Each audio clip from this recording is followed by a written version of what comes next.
Hello, and welcome back to A Journey to King's Cross, a Harry Potter book podcast. We are at chapter 13, Nicholas Flamel. And we finally get looped back around to that, the Wizarding card. I have to admit, that is actually a really nice touch that gets brought back. That it's mentioned low-key in the first one, and anybody who's actually paying attention and, looking at the details and everything would be able to, might actually see that coming for a little bit, especially when they start talking about finding it and everything, and probably screaming at their book, "It's on the back of the card! The back of the card! Dang it!" And so is Grindelwald, who comes back later. And I'm wondering, did she really plan that whole thing? Or did she just remember, yes, he defeated a dark wizard. Let's go back to that plot. I doubt she put a whole lot of long-term planning into Grindelwald himself, especially this early on in the book series. Because he wasn't important. Voldemort was. But it's still a really cool idea that you put a thread like that as just like an offhand beat and then being able to pick it back up. Because you think about it, if Dumbledore beat this guy, then apparently beating him was an important moment in history if it's on like this abridged version of his overall history. Right. So this has to be impressive to some degree. So, actually telling a story about Grindelwald seems like a pretty freaking dope idea, all things considered. Even though that isn't really what the movie the Fantastic Beasts movies were actually sold on and everything. I would have been perfectly okay if the whole thing with Newt Scamander was just okay, this is movie 1, Fantastic Beasts and Where to Find Him, and Newt kind of goes on and becomes a background character, and the next movie has a new protagonist from another house or another wizard and stuff along those lines, and they end up having a run-in with Grindelwald as well, and that's the ongoing. That would have been a better plot than the actual movies. I get that she really probably liked the character and everything, and I also kind of like the idea of what she did was Fantastic Beasts Where to Find Him, and it's actually low-key up, because it would have been so easy to be okay, this next one's about Dumbledore and Grindelwald and stuff along those lines, and just going from there. Considering, you can't tell me that wouldn't have been a better draw than Fantastic Beasts and Where to Find Them. It totally would have, because, you know what, I'm still very salty, because when I saw Fantastic Beasts and Where to Find Them, I was expecting, a full-on, I've said this before, maybe not on the podcast, I was expecting Crocodile Hunter, but magical world. I was expecting him to be oh, look at this beautiful creature. I wanted him to be because Newt was supposed to be basically Hagrid, obsessed with magical creatures. That would have been a cool... And it would have been a way better thing to watch. That would have been a cool plot for... I enjoy the Grindelwald plot, but it should have been separate. I'm gonna counterpoint. I don't see a series entirely dedicated around magical creatures running around, being something that would have lasted super long in terms of movies. I could see maybe the one movie getting it out of there, but I can't imagine regular fans and stuff along those lines. I could see shorts and stuff, online shorts about magical creatures, or a TV show, or some sort of mock documentary or something along those lines. That's what HBO I wanted. Max. I wanted a mockumentary about Fantastic Beasts, and that's not what I got. That would be a great TV show. That would be a great streaming service series and stuff along those lines. I don't think that would be a great movie idea. And that's valid. I'm going to go middle ground here and say I'm not mad at the Fantastic Beasts series, because when they announced it, I'm how the hell are they going to make a movie about this book? My mind did not even cross doing a mockumentary or a Steve Irwin type thing. Yeah, I see. It's just also the fact that sure, the first one, I like your idea. The first one with Newt being involved was great because honestly, it felt like all the creatures in the rest of the films were just forced in there. The third one was the worst. There was 3 creatures. I gotta be honest though, that Thunderbird was so cool in that first movie. Cool. I was oh man, this is so dope. The weird thing is the whole Muggles, the anti-wizard league and everything with the Muggles and the first. I thought that was going to be so much more important, and we've gone and it 2 was movies. Not important at all. We went 2 movies with it not even being touched on. I honestly thought that was going to be a very important either side plot or like an opposing evil force, like against Grindelwald or something They along probably those thought lines. about it and then went, nah. But we are getting way off We topic. barely even started. Oh man, okay, so Alright, back on point and everything. This is just Neville's freaking chapter. I have to admit though, like I'm a little disappointed in the rest of Gryffindor when he pops up there and stuff along those lines, and everybody's laughing at him, and I'm just sort of like, oh no. If I was in house and stuff along those lines, and somebody starts picking on even the weakest link in the house and everything and stuff along those lines, them's fighting words. It's like siblings. I'm allowed to make fun of them, but you make fun of them, and it's fucking go. Yeah, I'm really surprised that nobody else besides Hermione seemed to take his misery seriously. Like, literally, McGonagall even told them, your house will be like your family. Clearly not. And, like, poor Neville, he's like, you don't have to tell me I'm not brave enough to be in Gryffindor. Malfoy always told me. Like, Malfoy has no fucking life. Do not take it, like, I would have been like, Malfoy's entire life is revolving around making everybody else's life miserable. If that doesn't say something about the quality of his life, I don't know what does. See, the funny thing, though, is that he's loved by his parents. I don't understand why he's such a piece of shit, though. Like, well, because he's elitist. That's the problem. He's got, like, I swear, man, this kid has nothing better to do than make everybody else's life miserable. And I can't think, how bored must you be? Like, Bitch needs a hobby. Sadly, he does, and it's Harry Potter. I swear, no wonder there's so many freaking slash fics between these two characters and stuff. Look, man, you can't be that obsessed with somebody and not actually like them. It doesn't help that a lot of us were told growing up that if they pick on you, they like you. Yeah, oh yeah, the old little boy stereotype. Oh, don't worry, little girl. He's pulling your hair. It means he likes you. And I'm just sort of like, gee, I wonder. Fuck that stereotype. Yeah. Little boys are dicks. Hey, No I have offense. a little boy. None taken. Okay, I know full your well. specific little boy is very nice. He's a menace. He's a menace. He's He's not a a gremlin. dick. He's not a dick. He's a gremlin. Let's get it right.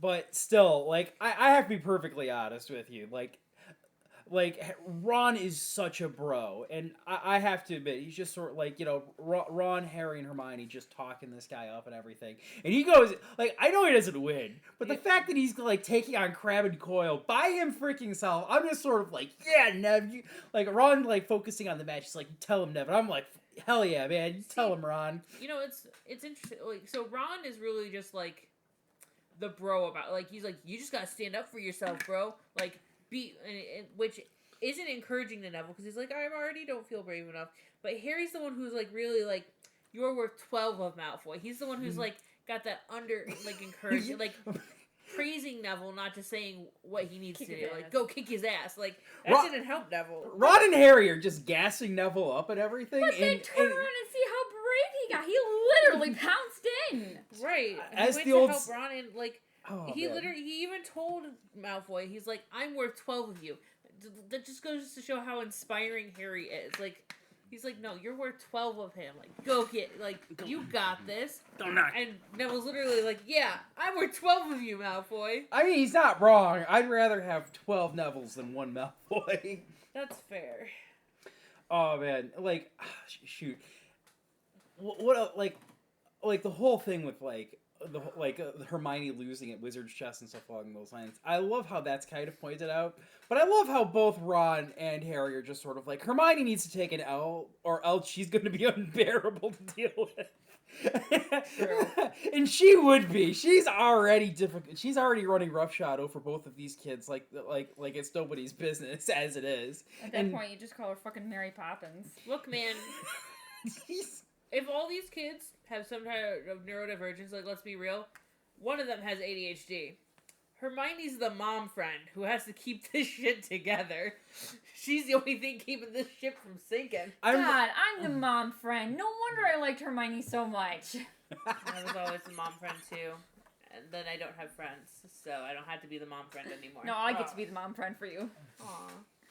I think we mom friend each other. Probably. We go. Like, we always end up with too much stuff whenever we go out on trips and things.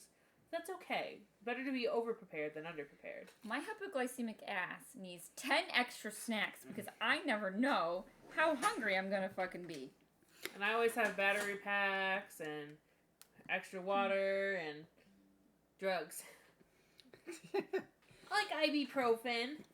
Anyway, Drugs. the Only other thing because was she doesn't want to take any edibles. I've been reading my daughter the second book in the series and everything, and I do find it kind of like Hermione like is so freaking demanding and so freaking like control like in control of the group and everything. Honestly, I do understand why some people probably talk about Hermione being like the lead character of the series. If it weren't for the fact that she's not like the primary focus, she would probably make a very good protagonist if the series was tweaked a little bit to focus on her. You know? Obviously, we can't like have her be the main character with the story unaltered and everything because it is Harry Potter for a reason. But I could see her being her like a very proactive protagonist in terms of the overarching series. Yeah. Um. So, oh no, Go ahead knock first, yourself 'cause out. mine's a long tangent. No, go for it. Okay. So, we also get the first time we have somebody who's not the gym teacher refereeing a match. No offense to Madam Hooch, but literally, are you only there to literally just do the Quidditch and teach flying? That seems like not fulfilling for the rest of your school life. But anyway, we have Snape refereeing the match. And he ends up being really, really mean. Obviously, he gets extra mean. And, like, basically hounding Harry. And part of me is like, well, one, I wonder if he's just doing that to make sure Quirrell doesn't, like, go after Harry because he's suspicious. But also, Harry mentions it's almost like Snape could read his mind. Ha-ha! Book 5. But Snape can read minds. And it led to a point we were talking about. It was like, how much did Snape know about what Harry actually did at Hogwarts? And just couldn't prove because he only saw it in a child's brain. And he couldn't admit that these things were happening it does explain a lot of prejudice against Harry. Him saying, like, oh, he's just like his father all the time. Because he literally has seen all the shit that Harry gets up to all the time, but can't do shit about because he's never there. Which also leads me to think, does he know when people are around even if they're invisible? Or does Harry's super magical cloak of the death god protect him from... Moody, fake Moody was capable of seeing him under the cloak. That's and true. Dumbledore was also able to do it earlier in the book series as well. Dumbledore was also able to freeze Harry when he was invisible, right? Yeah. In the 6th book.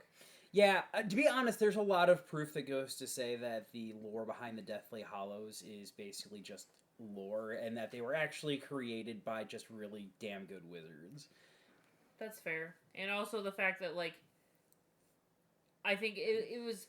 They would deflect spells that weren't aimed specifically at him. Because, like, that was one of the things that was supposed to, spells wouldn't work. But, like, maybe if you knew he was there under the cloak, then spells would hit. I don't know. But either way, back to Snape.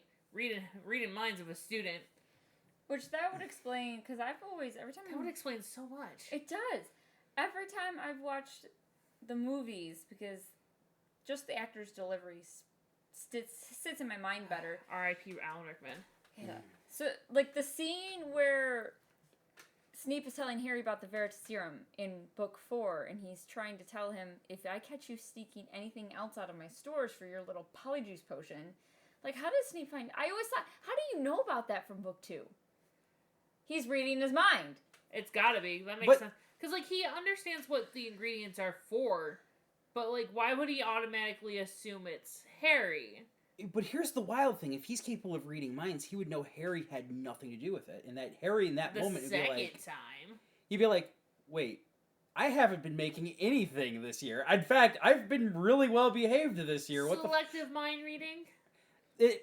Possibly. But at the same time, I feel like Snape doesn't really give him any more shit after that point in time. So I get the feeling he goes in there, he threatens Harry with what he's accusing Harry of, and reads his mind in the process to see if he's actually doing it. And when he finds out he's not, it wouldn't surprise me, because I don't think Snape gives him any more shit past that point in time. But what he was accusing Harry of was stealing the gillyweed. And then he would have read his mind and realized that it was the house elf. There were polyjuice potion ingredients missing. Yeah. Yeah. But still, yeah. He would have known about the gillyweed thing, then, at the very least. But then again, he would have read his mind and would realize, oh, it was a house elf that did it. So it was just like, oh, See, also, Harry was Harry did not know when he took that gillyweed and everything that it was from Snape's Snape's office. Yeah. That's true. So, but that wouldn't matter to Snape because Snape has shown throughout the course of the series that even if Harry is completely innocent, he still treats him like shit, which is part of the problem. Harry does do some things that, under normal circumstances, would warrant harsh treat. Like, you know what I mean? Like, getting upset at Harry for some of his stuff. He's not an innocent. He's not perfect. He does do some shit he shouldn't be doing while at school. It's all for the greater good and everything, but you would have right to discipline him under certain circumstances. The problem being is that Snape doesn't care about the circumstances. He just wants an excuse. Yeah, that's true. Also, I realize, two things. One, it does also, if he can read mind, no one minds are around, it does, in the first movie when Harry is under the cloak listening to Quirrell. For him? What he's it seems overly suspicious and reaches for him like he was right there, like he knew. And it's okay, well, what does he have super hearing? But it would make more sense if you just. He knows he has it. He just can't read his mind without direct eye contact. So he's fumbling around trying to find him. I love how our podcast today turned into a character analysis. To be fair, Snape was a very prominent character. He was, it was Neville and Snape were the prominent characters in this chapter. To be honest, though, the wild thing is that the werewolf bite thing, how to treat a werewolf bite. I'm like, what difference does it make how to treat a werewolf bite? You're turning into a bloody freaking. You're stuck with that blood damn curse. But also, because the how to treat a werewolf bite makes it sound like you're able to get rid of the curse, and that's something they're learning in book 1. Where the hell does that come back into play in book 7 when there's the werewolf? Not Fenrir. Bill. It was Bill that got. Fenrir Greyback. Fenrir Greyback. Yeah. Bill got attacked, and Lavender. The werewolf's name is Wolf. Lavender. We're not 100% certain about that. I was confusing Fenrir with Ferenz in my brain. Okay. The centaur. Yeah. It's one of those things where it's I feel like she had to make some alterations and stuff because I feel like in year 1 it's werewolves are basically just magical wolves. Basically, they're not actually werewolves. From the implications of year 1 and year 2, and then when she made werewolves actually be traditional werewolves and stuff along those lines, she had to kind of alter her original. She had to go back and kind of retcon some of her own work. Well, in all fairness, it could have also. I agree. But it also could have been just treating a magical wound.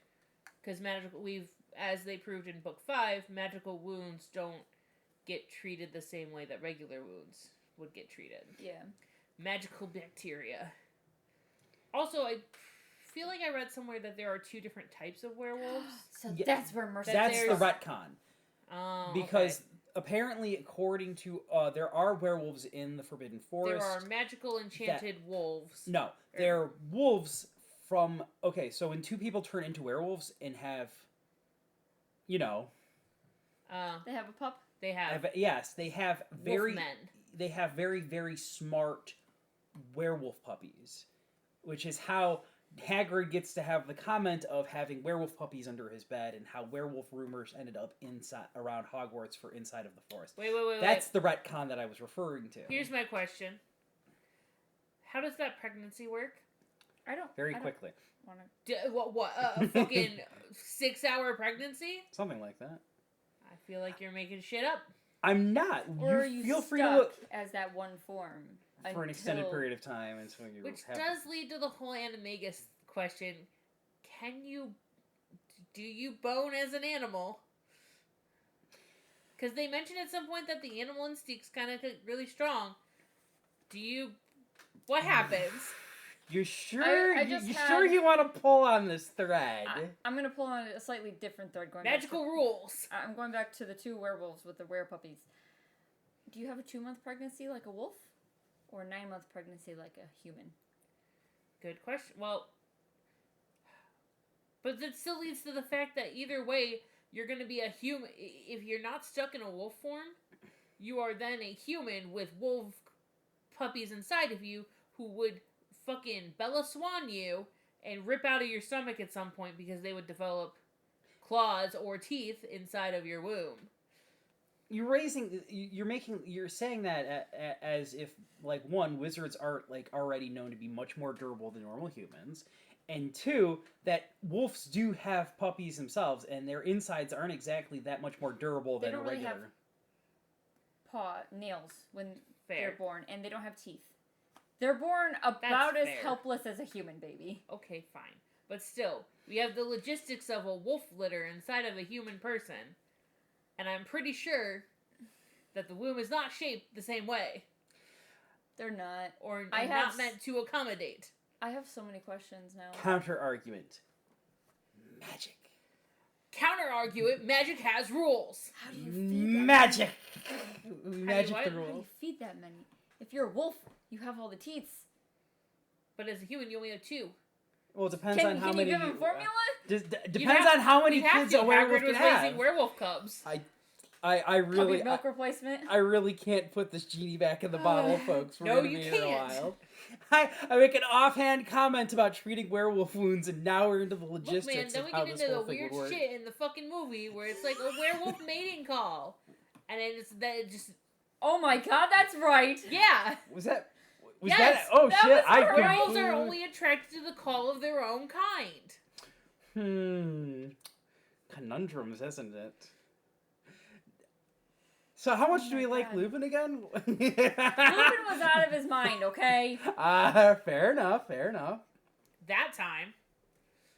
He did go after someone a lot younger than him. That's for damn sure. Bro, that's such a gross, awful plot line. I can't get. I We'll really. go over that when we get to it. Yeah. To be fair, like I feel like Lupin was peer pressured into that relationship based off of the way Lily and like Molly and Tonks kind of forced that on him, and I feel really bad. But that does not make that any less squick. Also, it totally makes way more sense for Lupin to be gay. Yeah, I'd be okay with that. Him and Sirius, like him being so sad about Sirius would have made a whole lot more sense. Them both being canids. I do have I do you don't have have to worry some about puppies with that. I do have some concerns though. One, I think it's on record that if you're in the Animagus form, you cannot get the disease. So long as that's why Sirius Black was capable. Yeah, of that's that. why That they is true. became Animagus. Yeah. The other thing is though is while I like the idea of Lupin being gay and stuff, I don't like the. I feel like there'd be some backlash about having a gay werewolf. Gay werewolf? Yeah. Yeah. That's valid. But also, like, he can come out of the closet twice. As a werewolf and as a gay man. Is it sad that my mind was like, yeah, that would track in the magical world because, you know, in the 90s in Muggle world that we were all like, gay, AIDS! And they were all like, you're a werewolf. You kind of get why I Being a werewolf would be is magical uncomfortable AIDS, with okay? that optic. You know what I mean? Yeah. Just like glitter is craft AIDS. But to be perfectly honest, It's not a joking matter, guys. Take it seriously. Wrap it before you tap it. What we like back on the slash fic and stuff along those lines. I do believe Sirius and Lupin have like some serious tags on AO3. I think most of the relationships that are actually Harry Potter related, I think out of all of them, I think only a couple of them that are actually in the top 10 are straight. That's valid. But also, I think a lot of the reason why people ship Sirius and Lupin is because it's like, let's raise Harry together, bro dads.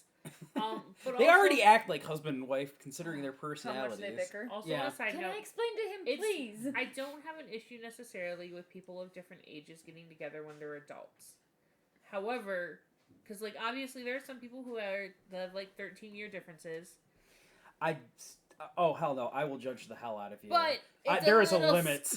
But I feel like that only works better after you're in your 30s. If the younger person is like 30 and the other person's like in their 40s, that's more okay. I feel like. But You like, both lived your life. if you're in your 20s and you're going after somebody in their 30s, 40s, like with a third, because what's the age difference between Lupin and Tonks? Asking the guy with the phone who could totally quickly look it up. I believe at least a decade, but yeah, I'll look it up real quick. It's complicated, but also like it's just a major ick vibe with how young they make Tonks act. as well. That they portray her as very much like, I'm 21, let's party. 13-year age gap. See, I have a friend whose parents have a 13-year-old age gap, and they're good. It's just weird. It's a weird vibe. I'm sorry. I had problems. My mom was dating a guy that was like 10 years younger than her and 10 years older than me. I did not appreciate that in the slightest. Yeah, that would be weird. But I Well, feel like I'm on the opposite end of the spectrum because my parents were 8 years apart, so I'm like, this seems more normal to me. It just depends on logistics of timing and everything. And yeah, if your mom's dating a dude who's only 10 years older than you, that does seem a little weird when you're 10. No, I was a teenager at that point. It was still Weird. Yeah. Because again, they say that you're not really fully developed in the brain until you're 25. Add another 5 years for guys. Just kidding. We love you, Mitch. I'm confident I'm still developing. Anyway, let's see here. What else do we actually need to hit on? Hogwarts. We have this chapter also has like one of the rare occasions where Ron and Hermione are technically the POV characters. Since Harry, we don't really get much perspective from Harry in terms after he gets out of the Quidditch pit. That is true. Oh, Harry's unrelenting confidence in Dumbledore. Because the minute he saw heard that Dumbledore came to watch, he was instantly not worried about a thing. He could play Quidditch just fine. He didn't give a shit about Snape being the referee. He's like, fuck yeah, we're good. Nothing's gonna happen with Dumbledore here. And he's only met the dude once. No, I mean, that makes sense. Because, like, I feel like if you have a shitty coworker that is horrible to you all the time, but then you have, like, the CEO of your company come down, you know your coworker's not going to pull shit that day. Yeah. That's kind of the vibe. Even if, like, he's, the boss is like, here. amazed by Dumbledore, I feel like it also was like the headmaster's here. Yeah, the boss, he's not going to fuck with this boss. Yeah. See, I'm just giving her a look right now because I just had a situation with a shitty coworker and the fucking boss taking her side. So... Oh, I said specifically CEO. Yeah, that's fair. Okay.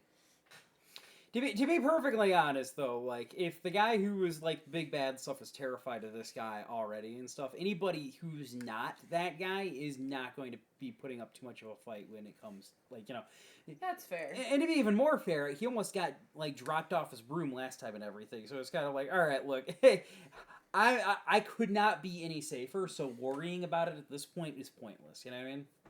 Like, that's fair. Like Harry is as protected as he could possibly be in this moment. Worrying about something he cannot control at this point, be like, you know what? If I die today and stuff while Dumbledore's around, then I guess it's just my day. It's fair. The other thing though is like Harry's only understanding of how good Dumbledore is based off of the only adult that he regularly trusts and tells how he feels to, Hagrid. Because Hagrid has praised Dumbledore so much as well. So Harry's only met Dumbledore once about the mirror, but he still is also, a lot of his information is, Hagrid says Dumbledore's the best wizard. Voldemort was afraid of Dumbledore. A lot of it's all hero worship right now. From Hagrid. That's fair, but I'm not discounting it. No, we've gone through book 2 though. We know for a fact that Harry still keeps his mouth shut when it comes to like the whole like hearing voices and stuff along those lines. He's not Ron like, said it made him sound crazy. I know, but the fact is though that he does have a limit to how far he even trusts Dumbledore. Like, he's happy that he's here and stuff along those lines because he knows the guy's got the power and he's, like, got a reputation. Well, that's true. And so, like, you can't feel much safer than that. So, I can understand him being pretty, like, whatever. God, imagine how different Book 2 would have been if Harry had just told Dumbledore, yeah, I'm hearing voices. And then Dumbledore's like, huh, weird, let's listen when you're hearing voices one day. That sounds like a lot of hissing. Hey, look at this snake. Ah, yes, you can talk to snakes. We figured out the problem. I've been solved in a month. I'm curious though if there are other creatures that would be capable of like doing something similar to what the basilisk does. If there was like, because you think about it and everything is that we get a like retrospect and everything. It's like, well, what else could it be? And I'm actually kind of curious. A cockatrice. What else could it be? What other because we don't know of every magical creature in the Harry Potter world and everything. For all we know, there could be other things that could have done similar stuff and everything that might even be snakes as well. So like Dumbledore's like, well, all right, we'll see. Like like you know, like you know what I'm saying though. I'm not saying In traditional folklore though, there's only 2 creatures that really paralyze you with a gaze, and it's a cockatrice and a basilisk. Listen, if it's a cockatrice, all you gotta do is just give it the stare. But that's more the bird kind. Mm. Yeah. To be perfectly honest, like I think a basilisk also doesn't traditionally look like just a giant snake either. So you know. Or are you making a cockatiel joke over there? It's MLP. That was My Little Pony joke. Oh. All right, the stare. Yes, The stare. I got it. There we go. Anyway, but yeah, I do find it kind of funny is that like Dumbledore made that comment. You made a comment about like way to go, reminding him of the mirror again and everything, and not dwelling on it. That's a really quick way to get me to think about something, telling me not to think about something. Right. I know you're worried about this test tomorrow, but don't think about how worried you are about this test. Let's go play some cards. You're not worried about that test, are you? Stop mentioning the fucking test. Isn't that kind of what happened with the Quidditch match? Everyone kept bringing it up, so he was worrying, and then he forgot about it until somebody mentioned Quidditch. Oh, we need to talk about the conversation at the end between Quirrell and Snape, which in the movies originally takes place before he sees the mirror. Yeah. I have to be honest. When I was the whole like situation kind of baffles me a little bit because I was like, does he notice Harry in the woods and everything, and is that why he like continues to play the part of the terrified man for way longer after Snape leaves? I am curious about what he meant by where your loyalties lie.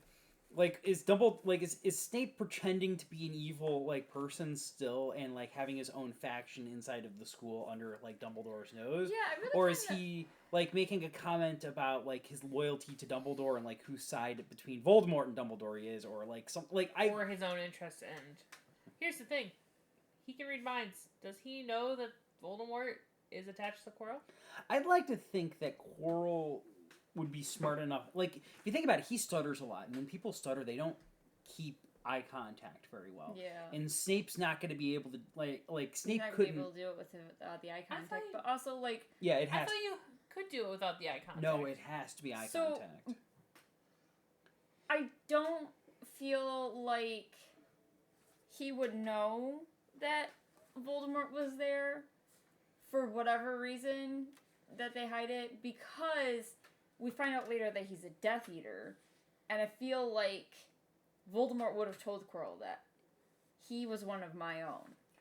But he also thought that he was a traitor because Yeah, he was he waiting didn't- for Dumbledore. That's why he didn't. He wouldn't want to trust him. Like I think this whole thing gets brought up in book 6 or 7. I forgot Yeah. about Voldemort knowing you. Yeah, knowing he was a like traitor. I think Snape has to defend himself to Bellatrix and Mrs.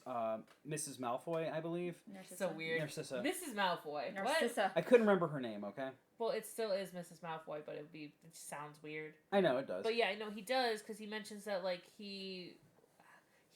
oh, you're right. He says that he didn't know that Quirrell was working for Voldemort.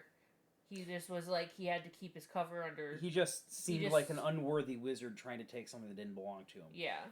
Perfectly freaking reasonable at that point in time. It's just like, this is not your shit. Get the fuck out. You know what I mean?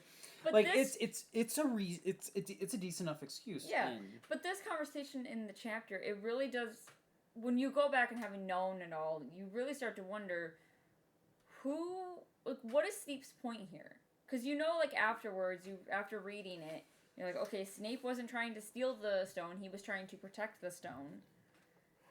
But this makes it sound like he's in cahoots with Quirrell.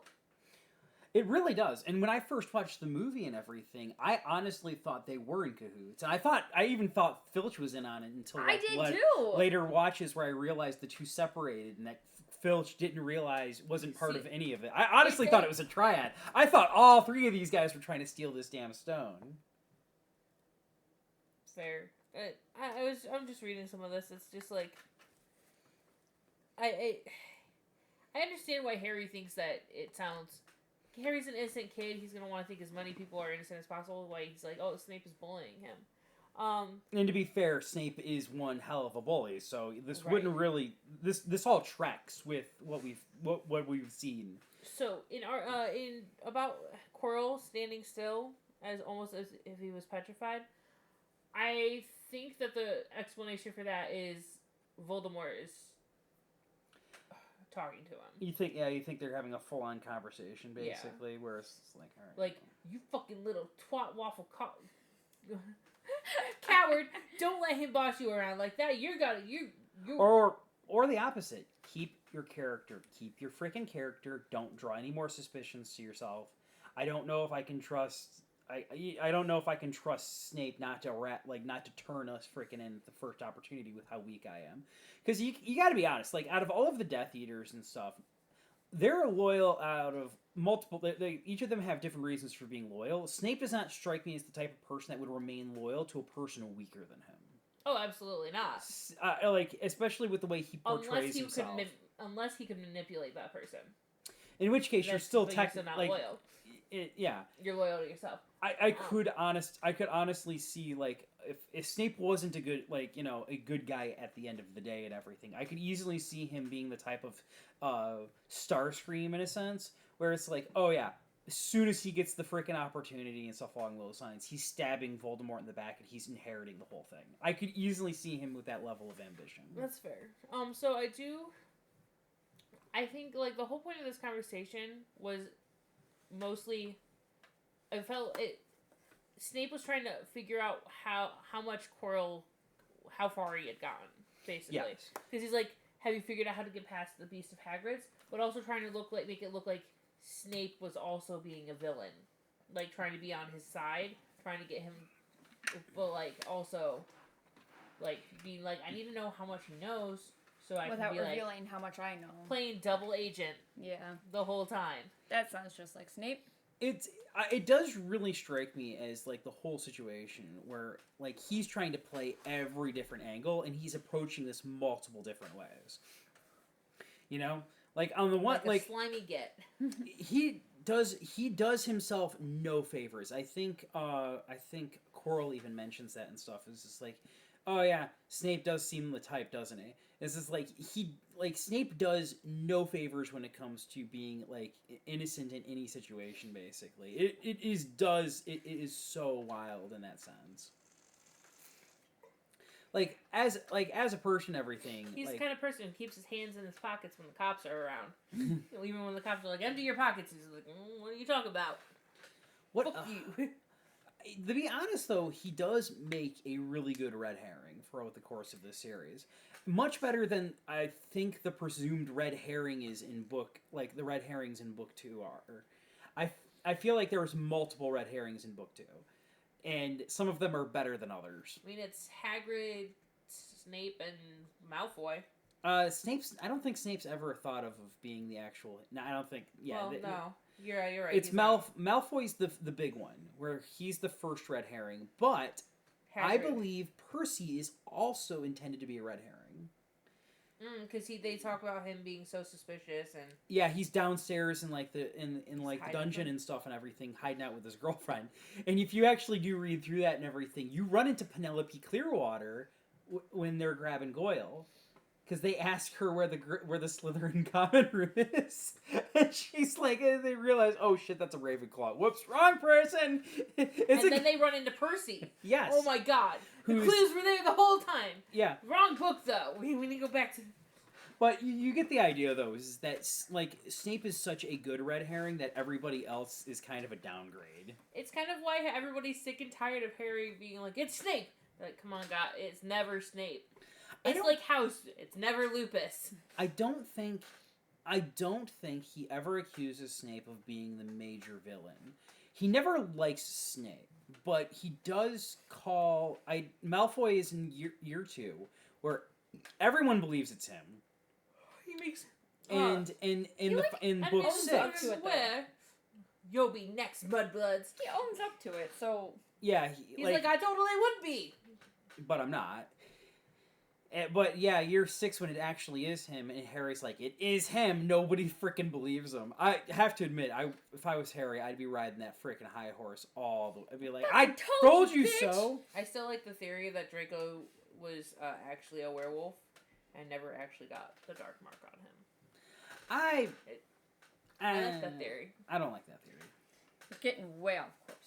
Well, we can discuss like future theories and stuff along those lines and other things when we start getting like the final book and everything. Because I get the feeling we're gonna have a serious conversation about the epilogue. It's funny how we have one of our longer videos on one of our shorter chapters. Always. To be fair, there's a lot to go through, Always. and there's like lots of like juicy tidbits and stuff, and a lot of things that happen that can connect to other talking points and everything. That's fair. But let's get our final points out here. I've pretty much run my course on everything. I don't think I have to anything talk. else. Alrighty then. Yeah, Well, that was a good episode, even though we were started off way off track. To be fair, we So got random. more and more on track as time went on. Maybe we Good. should do that more Good. often. Start super off track and then work. Double down with our focus. Yeah, this was one of our more focused chapters. I feel like we're definitely hitting our strides a lot better with the previous chapter and this Fair one. Anyway, we can start off with liking and subscribing is always Don't forget to like and appreciated. subscribe. Both my wife and Kimmy also have their personal projects and stuff, and I have my Twitch streaming and everything. I still haven't really touched it in a while. It's been one heck of a rough week this time around. But obviously, Crisis Core Reunion for PlayStation 5 is what I'm currently playing. I can be found on YouTube at Brandy Wine Stitches, where you can learn all about my craft and cross stitch projects, and on all the rest of the socials at Hockeytown Chemical, where I make soy candles. You can find me on social media at Luna's Creation Corner, where I mostly just crochet, and sometimes you'll see videos of my cats. All right. Well, you heard it here, folks. Keep your wands at the ready and join us for our next chapter next week. Norbert, the Norwegian Ridgeback. Oh, wait, seriously? Yes. Oh, that's going to be a Yay, fun share. Norbert! I love Norbert.